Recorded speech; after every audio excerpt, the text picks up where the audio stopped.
Il n'y a pas de moi, mais des fois je me plais à croire que oui. Mais ça ne me satisfait pas quand même. Qu'est-ce qui ne satisfait pas? Qu'il n'y ait pas de moi ou bien de te croire qu'il y a un moi? De penser qu'il n'y a pas de... Penser qu'il n'y a pas de moi? De penser qu'il y a de moi, justement, ça ne me satisfait pas. Je sais pas. Mais est-ce que être se soucie de la pensée il y a un moi, et est-ce que être se soucie de la pensée j'aime pas penser qu'il y a un moi? Non, pas du tout. Ben alors, demeure en tant qu'être. Et ce matin, je me suis rendu compte de pensée discursive et j'étais beaucoup mieux sans.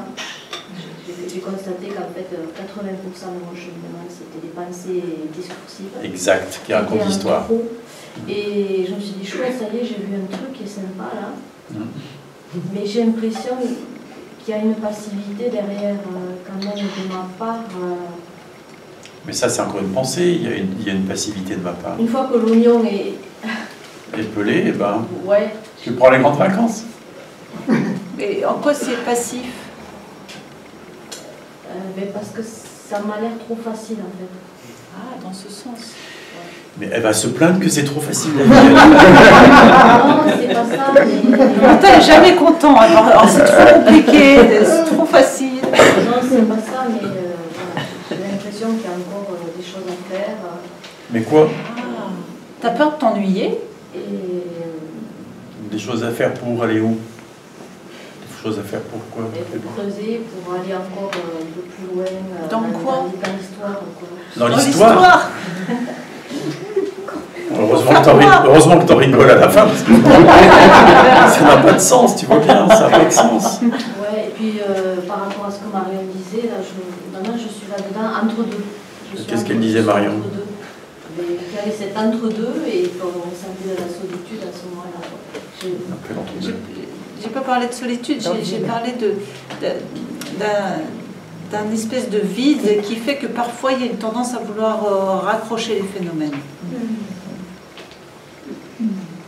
Pour éviter la sensation de vide quand l'ancien s'effondre et qui était de toute façon faux. C'est ce vide-là qui... Oui, c'est pour ça que je dis que tu as peur de t'embêter. De ne pas pouvoir revenir en arrière. Ça, ah bah tu peux pas revenir en arrière. Et de ce qui reste, à voir. Mais tu vois, dans ce que tu dis, tu prends en charge le voir. Tu vois? C'est-à-dire que il y a une prise en charge personnelle de l'intégration de l'éveil. C'est la raison pour laquelle après tu dis, ah ben, s'il n'y a plus rien, mais il n'y a pas de moi.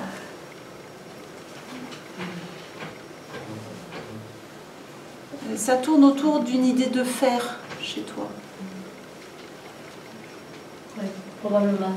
Ouais, c'est ce que je sens. C'est de trop, tu vois.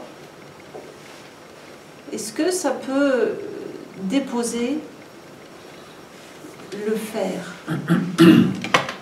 et voir ce qui se passe quand l'idée d'un faire, tu vois, est déposée?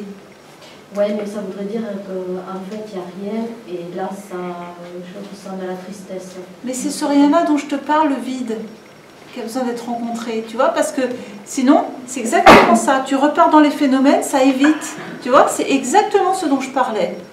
Vous avez vu là, ce qui s'est passé, tu vois, ça reconstruit. Au lieu d'aller rencontrer le rien, le vide, et ben, tac, ça repart. C'est exactement ça. Déjà, ça le reconstruit en tristesse. Ouais. Alors qu'en fait, si tu rencontres vraiment le vide, tu vas voir qu'il est pas vide du tout, il est plein. Et non seulement il est plein, mais en plus, ça apporte une joie, waouh, intérieure, tu vois. Pas un truc explosif dans le monde, non, un truc intérieur. Une paix tranquille. Et ça, c'est que du bonheur. Mais si tout de suite, tu le teintes de vide et de tristesse... Je sais pas, absence, rien, je sais pas comment vous pouvez l'interpréter. En fait, c'est les mots, ils ont besoin d'être posés pour structurer les choses. Je pense que c'est ça. Mais tu as besoin d'aller voir de près. Il y a un évitement. Il y a besoin de rencontrer cet apparent vide. Il n'est pas vide. Il n'est pas vide. Elle a dit rien, je pense. Rien. Vide, tristesse, tout ça, c'est... La tristesse, c'est encore après, vient encore après la tristesse. La tristesse est reconstruite pour aller du côté des phénomènes, pour éviter la rencontre avec le rien. Voilà. On rencontre le rien. Laisse-toi vivre, enfin, il n'y a pas les mots.